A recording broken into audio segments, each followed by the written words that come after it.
എവിടെ ആരാ കണ്ടത്?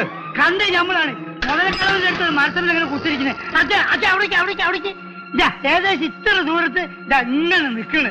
അതാണ് പുലി തന്നെയാണോ വല്ല വല്ല പട്ടി പൂച്ചയോ? എന്തോ ഒലക്കാമത് വർത്താനോട്ടോ പറയുന്നത്? പുലിയാണോ നല്ല ഒന്നാന്തര പുള്ളി? പക്ഷെ കഴിഞ്ഞ കൊല്ലം നമ്മൾ മണിയപ്പുരി പിടിച്ചില്ലേ, അതേ സാധനം. മണി അടിക്കട്ടെ, വേഗം ആട്ടെ.